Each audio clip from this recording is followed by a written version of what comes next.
지난 한 주 건강하셨습니까? 여러분의 건강지킴이 TV 닥터 인사이드 곽동원입니다. 기온이 쌀쌀해지기 시작하면 기침부터 하시는 분들이 계십니다. 이 기침이 가을부터 시작해서 겨울 내내 하시는 경향이 있는데요. 나는 그냥 기관지가 약해 이렇게 그냥 말씀을 하십니다. 과연 그럴까요? 그리고 그냥 내버려둬도 괜찮은 걸까요?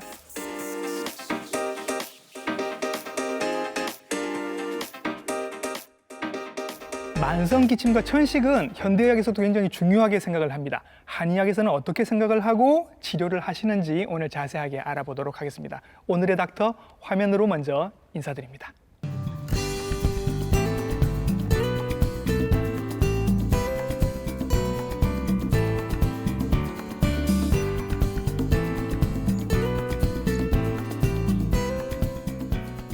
네, 스튜디오로 모셨습니다. 한방내과 전문의 박동일 선생님이십니다. 선생님 안녕하십니까? 안녕하십니까? 예, 네, 한방에 대한 여러 가지 궁금증들 오늘 시원하게 좀 부탁을 드리겠습니다. 알겠습니다. 예. 모두에 제가 말씀을 드릴 때 기관지가 약하다라는 표현을 제가 잠시 썼는데 사실은 현대의학에서는 쓰지 않는 표현입니다. 그런데 실제로는 많이들 쓰고 계시거든요. 한의학에서는 이 표현 어떻습니까? 한의학에서는 원래 이제 폐주기라는 용어를 씁니다. 폐주기. 그래서, 모든 기운을 관장하는 것이 폐라는 용어를 쓰고요. 아, 모든 기운을 폐가 관장하는 그렇죠. 거예요? 면역에 관계되는 것을 다 관장을 하고 있죠. 그렇군요. 그다음에 또 하나는 아마 체질 이런 걸 많이 들어보셨을 겁니다. 그 사상체질. 네네. 그중에 태어민이라는 사람은 태어날 때부터 폐소 간대 이래서 폐 기능의 약하게 기본적으로 타고난 체질들이 있습니다. 아하. 그래서 이런 사람들은 항상 평생을 살면서 호흡기 질환이 약하게 돼서 질환을 앓거나 하는 그런 경우들을 많이 볼 수 있기 때문에 평상시에 음식이라든지 이런 한절기에 굉장히 조심을 해야 됩니다. 그런데 오늘 주제가 이제 만성 기침입니다. 예. 만성적으로 계속 기침을 하시는데 기침이라는 게 이게 증상이기도 하지만 사실 굉장히 중요한 기능을 한다라고 얘기를 하거든요. 맞습니다. 그래서 저희들이 볼 때는 의사들이 볼 때는 정상적인 기침이 있고 비정상적인 기침을 이렇게 표현을 하는데 정상적인 기침이라는 것은 우리가 인체 면역에 관계되는 방어 기전을 나타내는 것인데요. 우리가 기도 내에 이물질이 들어온다든지 또 기도 내에 분비물이 증가하게 되면은 기도가 좁아져서 호흡이 원활하지 않게 되겠죠. 그래서 이렇게 이물질을 밖으로 배출해내는 반사작용을 우리가 기침이라고 하는 거기 때문에 인체 내 공기를 정화시키는데 아주 중요한 역할을 하는 것이죠. 그러니까 뱉어내는 게 이제 살에 걸리면 우리가 하는 기침 같은 게 그런 건가요? 살에보다도 먼지가 많은 곳에 가면은 자동적으로 기침을 하게 되죠. 뱉어내는 기능. 그렇죠. 이게 외부의 먼지를 갖다가 막아내는 것이죠. 그래서 아주 중요한 역할을 하는 것이 기침입니다. 그러나 이제 비정상적으로 하는 것 중에 기침의 가장 많은 원인은 흔히 아는 한절기에 나타나는 감기의 일환이 되는 것인데 한의학적으로는 이 폐가 아까도 폐 기운을 주관한다라고 했는데 폐 기능이 건강한 사람들은 면역 기능도 뛰어난데 이 면역 기능이 떨어져 있는 폐 기능이 약한 사람들은 쉽게 말해서 한절기에 찬 공기에 노출이 되게 되면 쉽게 감염이 되어서 감기 기침을 유발하게 되는데요. 왜 그런가 하면은 이 폐는 체온 조절을 하는 기능이 있는데 이 찬 기운이 들어올 때 조금 미지근하게 해서 체내에 들이게 되면은 감기라든지 이런 게 안 들리게 되는데 그 체온 조절 기능이 떨어지기 때문에 쉽게 감기에 들려서 기침을 유발하게 되는 것이죠. 이런 기침을 얼마나 해야 이제 만성 기침이다라고 얘기를 하죠? 그래서 이제 교과서적으로 분류는 우리가 한 3주 정도 하는 것을 급성 기침이라고 얘기를 하고요. 3주. 3주에서 8주 이상이 넘어가게 되면은 만성 기침이라고 이렇게 최근에 분류가 되고 있습니다. 자, 그러면 선생님 말씀하셨습니다. 기침은 굉장히 우리 몸의 방어 기전에서 중요한 역할을 한다. 그러면 기침을 사귀는 약을 안 먹는 게 낫지 않나요? 기침을 이렇게 계속 하게 되면은 가슴이 따갑다든지 머리가 아프다든지 이런 부작용에 호소를 하는 경우가 많습니다. 기침 오래 하면 가슴 아프게 되죠. 따갑거나 이런 게 증상이 나타나죠. 그래서 이런 경우에는 기관지 평활근을 조금 안정시켜줘서 폐를 갖다가 진정시켜주는 게 중요하죠. 그래야 더 나아가서 폐 기능을 떨어뜨리는 것을 막을 수가 있거든요. 그렇게 해서 안정적으로 조금 진정을 시켜주기 위해서 약을 조금 쓰는 게 좋죠. 치료를 받거나. 이제 오늘은 한의 선생님을 모셨으니까 한의학적으로는 만성 기침의 원인이 어떤 것들이 있는지를 한의학적으로 한번 풀어서 설명을 해드리겠습니다. 한의학적으로는 우리가 기침을 옛날에 해수라고 그러죠. 해수 많이 들어보셨을 겁니다. 그런데 선생님 해소천식, 해소 기침 이런 해소 가래 그렇죠. 이런 얘기를 해소가 아니라 해수인데 그죠? 해소라고도 이렇게 표현을 많이 했죠. 그래요? 그래서 해라는 것은 우리가 마른 기침을 얘기합니다. 이 가래 같은 소리가 나는 게 아니고, 그다음에 수라는 것은 이제 기침은 없고 가래 끓는 소리를 우리가 보통 수라고 얘기를 합니다. 합쳐서 그렇죠. 해수. 그래서 해수. 간단하게 얘기를 하면 해라는 것은 마른 기침, 해수는 가래 기침 이렇게 표현을 달리하게 되는 것이죠. 그렇군요. 그래서 해수의 원인을 보게 되면은 우리가 한의학적으로는 외감 해수, 내상 해수 이렇게 구분을 합니다. 그 원인이 밖에 있느냐 안에 있느냐 이런 차이인 그렇죠. 것 같습니다. 그죠? 나쁜 기운이 폐로 침범한 경우에는 우리가 외감 해수라고 해서 밖에 찬바람이 들어왔다든가 이런 걸 했을 때 기침을 유발하는 것이고요. 그다음에 이제 오늘은 만성 기침에 대한 거기 때문에 만성 기침은 내상 해수다.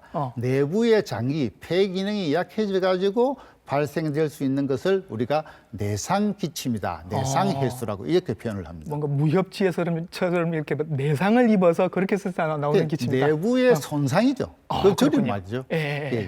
그래서 보면은 다른 폐 문제도 되지만은 다른 장기로 인해 가지고 손상을 받아서 나타나는 경우인데 비허생담이라 이래 가지고. 소화기가 약해가지고 폐 침범이 됐을 때 나타나는 것을 우리가 기침을 또 나타날 수 있거든요. 소화기가 약해도 기침을 할 수 있다. 그렇죠. 잘 못 먹었어도 호흡기가 약해질 수가 있거든요. 그렇군요. 그다음에 스트레스로 간에 열이 받아도 기침을 유발할 수도 있고. 스트레스로 간에 문제가 생겨도 맞습니다. 기침을 할 수 있다. 우리 뚜껑 열린다 이런 얘기 많이 하죠. 열을 많이 받게 되면 폐의 진액이 마르게 되죠. 그러므로 해서 기침을 유발하게 되는 것이죠. 아니 그럼 이거 열 받는다라는 표현 우리가 그냥 하는 많이 거. 들어가죠. 이게 간이 열이 받는 건가요? 그러면? 그렇죠. 간에도 열을 받고 심장에도 열을 받는데 간과 심화는 조금 다릅니다. 그건 다음에 설명을 드리겠습니다. 그다음에 폐장 기능 자체가 어떤 질병이라든지 해서 서서히 아까 체질별로도 원래 약한 사람이 있는데 약하게 태어났거나 아니면 폐 기능이 약해졌을 때 폐 손상 진액이 말라가지고 스스로 호흡이 가빠지면서 기침을 유발하는 이런 세 가지로 분류를 할 수가 있습니다.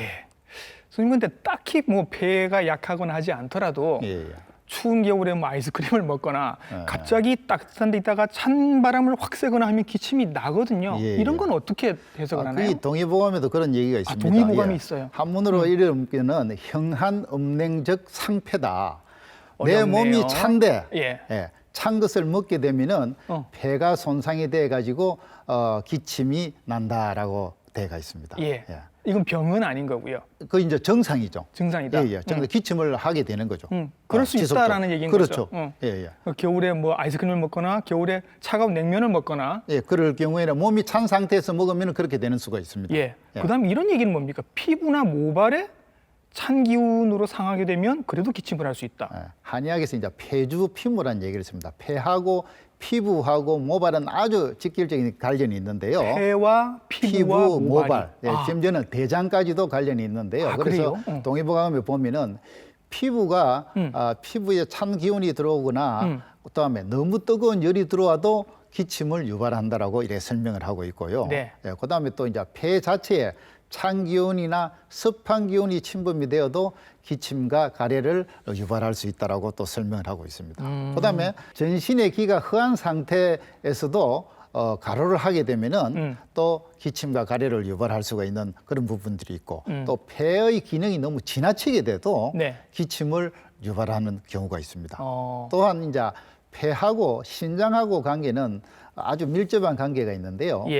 폐의 기능하고 신장 기능이 잘 교류가 되지 않으면은 그때도 기침을 유발한다라고 설명을 하고 있습니다. 뭔가 기침은 폐에서 나지만 폐에 국한된 문제가 아니라 우리 몸 전체와 관련이 된 것 같은. 그다음에 또 하나가 있는데요. 가을에 우리가 가을철에 뭐 비를 많이 맞았거나 했을 때 가을에 습기에 상하게 되면은 반드시 겨울에는 동필해수다.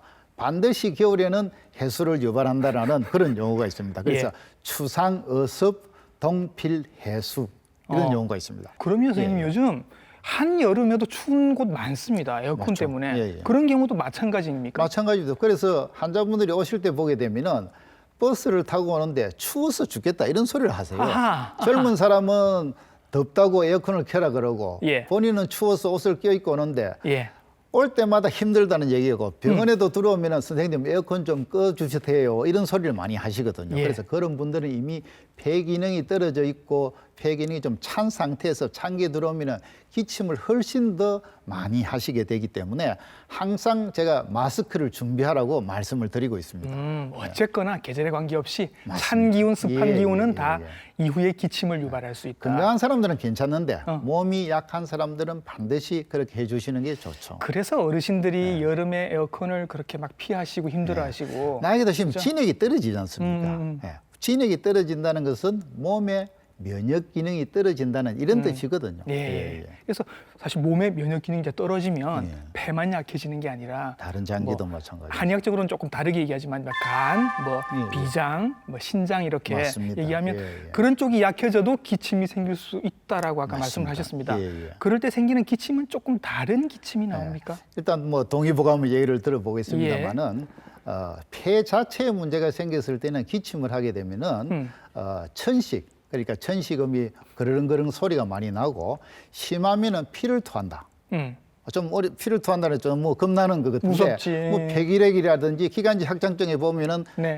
피를 토한다는 게 나타나 있거든요. 예. 그다음에 심장에서 관련돼 가지고 기침을 할 경우에 보게 되면은 심장 쪽 부위죠. 가슴 부위가 통증이 있으면서 네. 심하면은 목구멍이 부어오는 그런 현상을 나타나게 됩니다. 예. 그래서 그런 경우에는 이제 심장하고 좀 관련이 있다라고 보시면 되겠고요. 그다음에 이제 비장. 소화기 계통인데 아까도 좀 나왔습니다만은 요 비장은 이제 이런 경우에는 현대의학에서 얘기하는 비장하고 다른 그렇죠. 거죠. 예. 비위 기능 전체를 좀 소화 기능 전체를 맞습니다. 얘기하는 겁니다. 그렇게 예. 보시면 좋겠죠. 예. 그래서 이럴 경우에는 우리가 기침을 하는데 보통은 기침만 자꾸 환자에 쳐다보고 호소를 하시는데요. 기침을 할 때 어떤 증상이 있습니까? 물어보게 되면은 소화가 안 되겠네. 예, 소화도 안 되지만은 예. 더 중요한 것은 옆구리 겨드랑이 아래쪽이 조금 불편해지면서 예. 등이 땡긴다는 이런 표현을 하십니다. 왜 그럴까요? 기침을 하게 되면은 이게 당기 올려오는 그런 증상이 좀 나타나거든요. 그래서 예. 소화기뿐만이 아니고 위장 쪽이나 방산통인지 모르겠지만은 예. 동의보감에는 그렇게 해서 옆구리 아래쪽하고 등이 당긴다라는 증상이 있으면서 기침을 하게 되면은 이것은 비기능과 관련이 있다라고 표현을 우리가 하고 있습니다. 예. 또 하나 간하고 관계 있을 때는 간하고 예. 양쪽 옆구리가 당기면서 아프고 움직이면은 더 아프다. 네. 이렇게 표현을 또 하고 있습니다. 그다음에 또 하나 이제 마지막에 신장 기능하고 관련이 신장도. 되어 있을 때는 신장하고 관련된 등하고 허리가 같이 당기고 아픈 증상이 생긴다. 이렇게 얘기합니다. 보통 우리 천식 환자들 보면 어깨를 들썩거리고 이렇게 막 당기고 이런 게 있죠. 예. 근데 신장 기능에 관련이 되어 있을 때는 등하고 허리가 당기고 아프다. 이런 내용이 들어가 있습니다. 말씀하신 것처럼 워낙 여러 가지 원인에서 만성 기침이 생길 수 있기 때문에 예. 검사도 이제 거의 뭐 몸 전체를 다 훑어보는 검사를 해야 될 것 같습니다. 그렇죠. 어떤 예. 검사를 하시나요? 주로 이제 병원에 오시게 되면 양반적인 검사, 우리 엑스레이라든지 그다음에 폐기능 검사, 그다음에 CT, 또 심하면 MRI까지도 찍어 보는데 네. 저희들 한방에서는 이제 면역 관계를 많이 보기 때문에 네. 우리가 이제 맥진 검사라든지 네. 맥파 검사, 네. 그다음에 디나미카라고 해서 신체 활성도를 보는 게 있고요. 예. 그다음에 혈을 약간 뽑아가지고 생혈액 분석을 해서 예. 이분이 면역 정도가 어느 정도 떨어져 있는가를 살펴보면서 그다음에 치료를 하게 되는 것이죠. 맥진, 맥파 이거는 이제 예. 옛날에 우리 이렇게 진맥을 하던 거 그거 근데 얘기하는 그거를 거죠? 이제 기계로 해서 수치를 이렇게 보여주니까 손으로만 하면은 잘 환자분들이 의아해할 수도 있지 않습니까? 예. 그래서 수치로 이렇게 조금 보여드리는 거죠. 그렇군요. 그다음에 디나미카? 디나미카라는 거는 신체 활성도를 보는 건데 이래 덮에 그림을 보게 되면 조금 밝은 색으로 나타나면 정상적인데 네. 그게 점점 어두운 색으로 변해가는 경우에는 예. 면역이 좀 많이 떨어졌다라고 이렇게 저희들이 설명을 해드리고 있습니다. 저렇게 이제 보여주시면 설명하시기도 좀 좋고. 그렇죠. 환자분들도 눈에 이래 비주얼하게 보는 걸 좋아하세요. 내가 약하네. 예, 그렇습니다. 말로만 하는 것보다 잘하죠. 예. 자, 저렇게 해서 이제 진단이 되면 실제로 이제 치료를 하실 텐데 만성 기침을 침으로 치료를 하신다고 합니다. 선생님이 직접 환자를 어떻게 치료를 하시는지 화면으로 직접 한번 보시죠. 일반적으로 우리가 손발에 놓는 만성 기침 환자들한테 치료법이 있는데요. 손발 양쪽으로 해서 8군데 침을 놓는 자리가 있는데 우리가 보통 여기를 갖다가 요 부위를 갖다가 우리가 태연이라 그러고 요 부위를 어제라 그러고 요 부분을 소부라고 그럽니다. 그다음에 발 아래쪽에 튀어나온 안쪽으로 해서 태백이라는 혈자리가 있는데 양쪽으로 8군데 놓는 자리를 저희들이 침으로 보여드리도록 하겠습니다. 자, 지금 이제 침을 놓고 계시네요. 손에다가.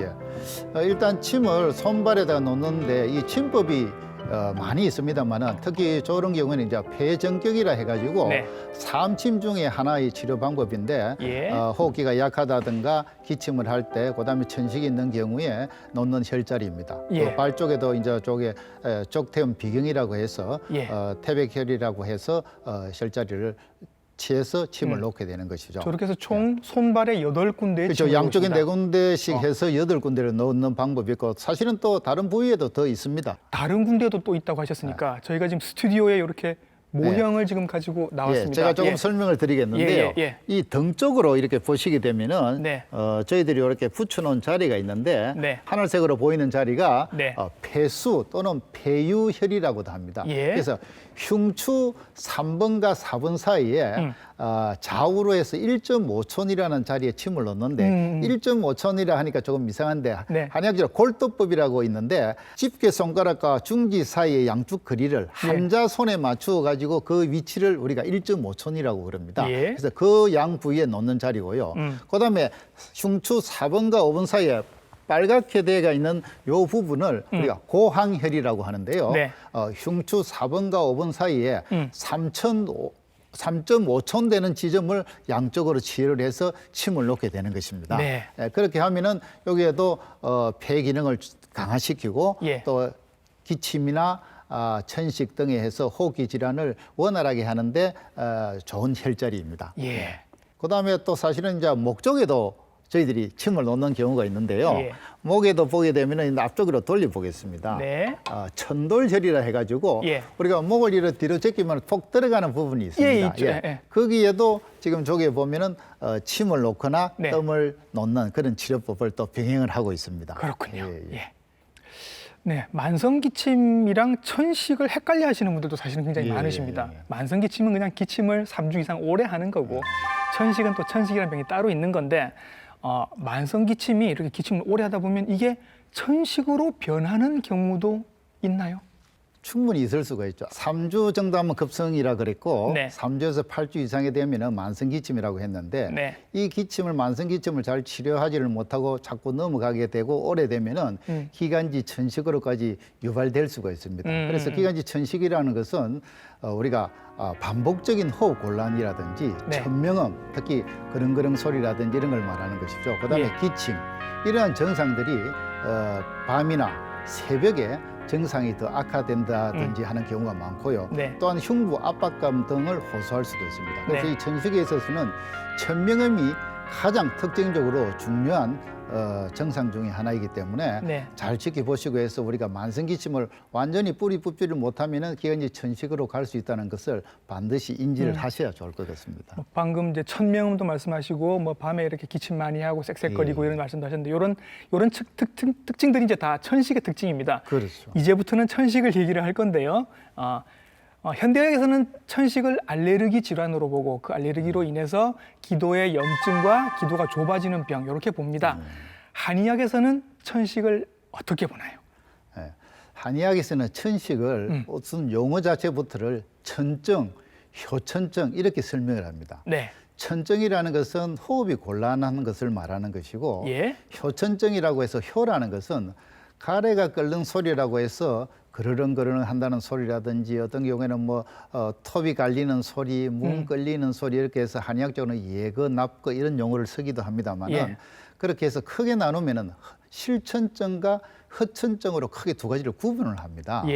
그래서 허천증은 뭐냐 그러면은 기본적으로 폐 기능이 안 좋아져 있는 상태거나 아니면 심장 기능이 약해져 있는 상태에서 나타날 수 있는 그러한 천식을 우리가 허천증이라고 얘기를 하고 호에서 나타나는 호에서 나타나고 그래서 이런 사람들의 증상을 보게 되면은 호흡이 끊어질 듯하면서 잘 이어지질 않는 그런 현상들을 좀 보이기도 하고 호흡 소리가 거칠지가 못하고 아주 약합니다. 그래서 이런 사람들 원래 맥도 약합니다.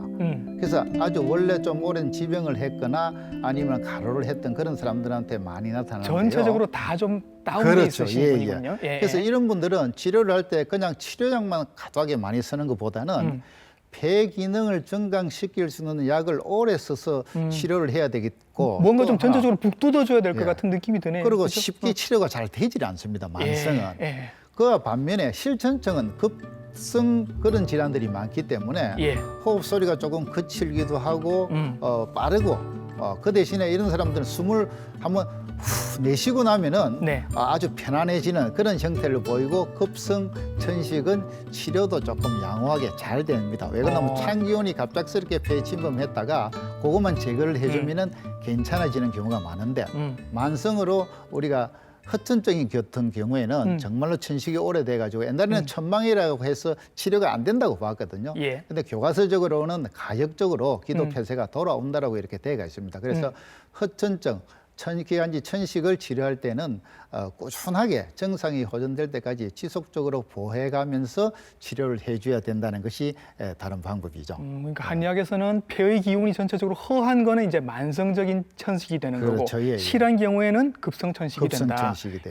그러면 원인도 보면 사실은 현대의학에서는 이제 천식의 원인은 알레르기로 보는 거거든요. 한의학에서는 어떻습니까? 한의학에서는 우리가 8가지를 이렇게 분류를 하고 있는데 팔천증이라 그래가지고 8가지를 보는데 첫 번째가 우리가 풍한천이다. 그다음에 바람, 풍이라는 건 바람이죠. 그다음 한이라는 찹다는 거죠. 그래서 바람이라든지 찬 기운에 노출되었을 때 나타나는 천식을 우리가 풍한천이라고 얘기를 하고요. 그다음에 가슴에 가래가 거득하다든지 흉격에 담이 끼었을 때 나타나는 것을 우리가 담천이라고 얘기합니다. 그래서 가래가 많이 생겨서 나타나는 거 담천이고 그다음에 정서적인 문제로 인해서 나타나는 경우도 있습니다. 이런 것을 우리가 기천이라고 또 얘기를 하거든요. 기가 뭐 잘 소통이 안 돼서 나타난다. 이렇게도 볼 수가 있는 것이죠. 그다음에 수천이라는 것이 또 있는데 이거는 물을 감을 했거나 술을 많이 먹었거나 습기에 너무 노출이 되어 있을 때 나타나는 것을 우리가 수천이라고 또 표현을 합니다. 그다음에 하천이라고도 있는데요. 이 하천은 정말로 열을 많이 받았다. 우리가 하루를 많이 잤다. 이럴 경우에도 나타나는 것을 우리 하에 의해서 나타나는 것을 우리가 하천이라고 설명을 하고 있고요. 그다음에 위장 장애로 해도 소화 기능이 약해져 가지고 나타나는 경우에는 우리가 위허천이다. 위장이 허해서 나타나는 천식이다라는 게 있고요. 그다음에 엄어천이라는 게 있는데 엄어 혈어 용어가 조금 생소하시겠습니다만은 진액이 좀 말랐다. 그다음에 혈이 혈어다 이러면은 빈혈도 있다. 여자분들 보면은 아주 창백하게 안색이 나타난다든지 하는 경우에 영양 부족으로 인했거나 혹은 가로한 상태에서 또 일을 많이 했다든지 했을 때 나타나는 천식으로 우리가 엄어천이라고 이렇게 표현을 하고 있습니다. 지금 이제 말씀을 듣고 보니까 진짜 한의학적인 얘기를 제가 지금 듣고 있는 실감이 나서 아마 이해가 안 되는 부분도 많이 있을 겁니다. 종류가 8가지나 된다고 해서. 그렇죠. 자, 원인도 이렇게 다양하면 치료도 당연히 이제 현대의학과 다를 수밖에 없습니다. 침과 뜸으로 치료를 하신다고 하는데 천식환자의 경우에 기관지 천식의 한의학적 치료 어떻게 하시는지 화면으로 직접 한번 보시죠. 일반적으로 우리 천식 환자들은 만성적인 호흡 곤란하고 기침하고 이렇게 천명음이라고 해가지고 색색거리는 소리로 호소를 많이 합니다. 그래서 또 가슴이 답답하다 이런 소리를 많이 하는데 한의학적으로 치료하는 방법은 침 치료를 병행을 하고 다시 잘 안 될 경우에는 뜸을 또 치료하는 방법이 있습니다. 그래서 뜸을 치료하는 방법하고 뜸 놓는 자리를 시연을 해서 보여드리도록 그렇게 하겠습니다. 사실은 지금 뜸을 이렇게 아까 침 놓는 자리하고 비슷하게 뜸을 놓는데 조금 뜸이 뭔가요? 생소하죠. 뭐 불이 바짝바짝 하고 있는데 예전에는 그 쑥을 만들어 가지고 이렇게 뜸을 떴습니다만 그렇죠. 지금은 미세먼지 때문에 그것을 못 쓰게 돼가 있고 사실은 안 그래도 호흡이 가쁜 사람들이 이 연기를 마시게 되면은 더 정상이 안 좋고 뜸을 잘 안 떨러가고 그러세요. 그래서 지금은 전자뜸을 시행을 하고 있기 때문에 네. 얼마든지 오셔가지고 뜸 치료를 이렇게 받으실 수가 있습니다. 그래서 연기가 전혀 나지 않기 때문에 편안하게 누워서 받을 수 있는 그런 좋은 치료법이 되겠습니다. 저렇게 여러 군데 팔, 다리, 목에까지 저렇게 뜸을 주고. 아까 기침할 때도 나왔지만은 천돌혈이라든지 소부, 어제, 태연, 태백혈에다가 뜸을 지금 치료를 하고 있습니다. 예, 그럼 오늘 기본적으로 지금 보신 게 이제 침이랑 뜸인데 저런 치료들은 다 지금 건강보험 적용을 받는 것들이죠? 그렇죠. 예, 침뜸은 보험을 다 적용받기 때문에 언제든지 오셔가지고 뭐 한방병원뿐 아니라 근처에 한의원에 가셔도 충분히 보험 적용을 받으실 수가 있습니다. 네. 기관지 천식, 그러니까 알레르기 질환들은 사실은 완치가 굉장히 어려운 걸로 저희들이 생각을 하고 치료 기간도 굉장히 길게 잡습니다. 선생님도 좀 길게 이렇게 자주 오시도록 또 언제든지 재발할 수 있다 이렇게 말씀을 하시나요? 그렇죠. 천식은 항상 재발을 할 수 있다라고 말씀을 드립니다. 근데 이제 저희들 한방병원이나 한의원에 오시는 분들 보게 되면은 거의 양방 치료를 많이 받고 호전이 잘 안 되고 빨리 낫지 않기 위해서 좀 더 빨리 나으실 생각으로 오시는데 저희들도 기간을 길게 잡으시라고 설명을 드립니다. 그래서 최소한 6개월은 걸립니다. 왜 그런가 하면은 폐라는 것이 한번 나빠지게 되면은 금방 좋아질 수가 없습니다. 예를 들어서 우리가 느낌도 없고요. 우리가 머리가 아프면 두통이라는 거, 배가 아프면 복통이라는 용어를 쓰지만은 폐통이라는 것은 살면서 들어보신 적이 별로 없을 겁니다. 폐가 아프다. 그래서 이 폐라는 것은 천천히 나중에 나타나고 자각 증상이 없습니다. 느낌이. 그래서 보통 보면은 한참 뒤에야 나타나는 게 어떻게 하느냐. 자기가 계단을 걸어 올라가 보면 숨이 차다 이런 느낌이 나타나거나 했을 때 호흡이 가빠지거나 하면은 처음에는 심장에 문제가 있나라고 생각을 하지만은 호흡기에 문제가 발생을 해서 나타나는 경우가 있기 때문에 치료가 양방치료든지 한방치료든지 정상이 호전될 때까지 꾸준하게 지속적으로 상담 선생님과 해서 함께 치료를 꾸준히 하고 한방 약물을 잘 드시게 되면 한 6개월 정도 최소한 하셔야만이 완치라고 하는 의미는 어렵습니다만은 삶의 질을 개선할 수 있을 것으로 생각이 됩니다. 네, 그 이제 약물도 조금 지금 말씀을 하셔서 그렇죠. 이미 사실은 천식이 있으신 분들은 현대의학의 약들을 드시고 계실 가능성이 많단 말이죠. 그런 상태에서 이제 침뜸 그다음에 한약을 같이 드셔도 별 문제는 없을까요? 예를 들어서 양방 치료를 병행하시라고 그럽니다. 왜 그런가 하면은 갑작스럽게 호흡이 곤란해지거나 위중한 상태가 되게 되면은 산소 흡입이라든지 또 급하면은 뭐 스테로이드라든지 이런 것들을 쓰시라고 그럽니다. 왜냐하면 일단 증상이 안정이 돼야만이 환자가 안정이 될 수가 있거든요. 그래서 그걸 병행을 하면서 한의학에서는 이제 폐와 신장 기능을 강화시키는 그런 약물을 지속적으로 복용을 하도록 권유를 하고 있습니다. 같이 하셔도 괜찮다. 그리고 아마 분명히 지금 이거 궁금하실 텐데 나 집에서 평소에 배즙 다려 먹어요, 도라지즙 다려 먹어요 하시는 분들 이거 효과 있나요? 선생님한테 확인받고 싶으실 것 같아요. 이 민간요법이 너무나 많다는 것은 그만큼 그 질병이 쉽게 낫지를 않는다는 그런 뜻이 됩니다. 우리 저희 동의보험에 보면은 처방에 보면은 처방이 너무 많은 것은 질병이 잘 안 는 것들 중에 그런 처방들이 많거든요. 그래서 일반적으로 가장 호흡기의 대표적인 우리 약으로도 쓰고 식품으로도 쓰는 도라지라는 게 있습니다. 되도록이면 국산 도라지를 좀 쓰시면 좋겠고 가격이 비싸더라도 이것을 평상시에 달여 먹거나 하게 되면은 폐 진액을 공급해주고 기침과 가래 등의 어떤 담을 없애주고 하는 그런 역할이 강하기 때문에 평상시에 밥을 하실 때 깍두기처럼 도라지를 썰어서 넣어가지고 같이 반찬으로 그렇게. 네, 그렇습니다. 매일 드시는 거니까 그렇게 드셔도 좋고요. 그다음에 배즙 같은 경우도 아마 많이 드실 텐데 배즙을 차게 드시면은 안 됩니다. 이 동의보험의 폐는 차운 거하고는 상극입니다. 그래서 폐오한이라는 용어를 씁니다. 폐는 찬 것을 굉장히 싫어한다라고 이런 용어가 있기 때문에 배를 예전에 드실 때 1000시간 전에 배즙을 중탕을 해서 드시죠.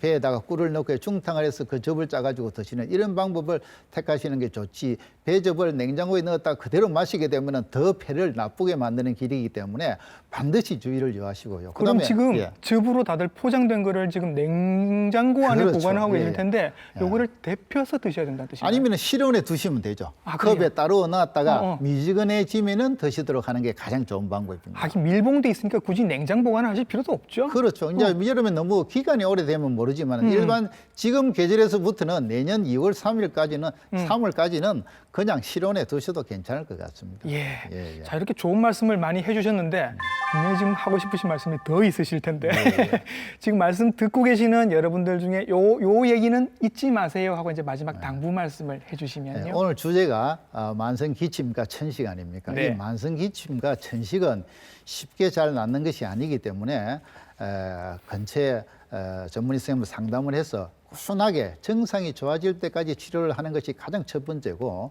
두 번째로는 폐 기능과 신장 기능을 좋게 만드는 그런 약물을 꾸준히 드시게 하고요. 그다음에 이렇게 해도 잘 낫지 않는다고 해서 그냥 방치를 하시면 안 됩니다.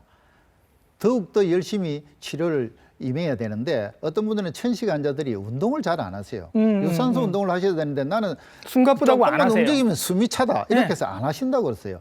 이 움직이주고 해서 계단이라도 조금씩 걸어보고 해야 유산소 운동을 해서 폐에 산소 공급이 잘 되기 때문에 그걸 반드시 해야 되고, 또 하나 기침하시는 분들 제발 그냥 상대방이 있는데 그냥 하시면 안 되고 반드시 이렇게 손수건으로 가리시든지 옷에다가 이렇게 손에도 하게 되면은 여기에 묻은 게 그대로 다른 걸 만지게 되면은 옮길 확률들이 많기 때문에 기침 에티켓이라고 얘기하죠. 옷에다고 해서 기침 에티켓을 반드시 지켜주시고, 조금 전에 제가 밥을 할 때 도라지 같은 걸 넣어서 또 더 좋은 것은 국산 더덕이라고 있습니다. 그런 것을 같이 넣어서 꾸준히 장복을 하시게 되면은 아마 호흡기 질환, 아마 계절이 바뀐다 하더라도 한절기에 충분한 건강을 유지해 나갈 수 있으리라고 생각합니다. 네. 만성 기침과 기관지 천식에 대한 새로운 시각을 저희들이 한번 보여드린 것 같습니다. 기침으로 고생하시는 분들에게 많은 도움이 됐을 것 같습니다. 오늘 좋은 말씀 해주신 분 한방내과 전문의 박동일 선생님이셨습니다. 선생님 오늘 수고 많으셨습니다. 예, 감사합니다. 예. 한의사 선생님들과 늘 얘기를 해보면 강조하시는 게 균형, 조화 이런 얘기를 많이 하십니다. 이 균형과 조화가 깨질 때 몸에 질병이 발생한다. 저희 방송을 보고 계시는 여러분들의 몸에도 또 여러분들의 가정에도 조화와 균형이 잘 잡히기를 바랍니다. TV닥터 인사이드 다음 주에도 더 도움이 되는 정보로 여러분들께 인사드리겠습니다. 시청해주신 여러분 감사합니다.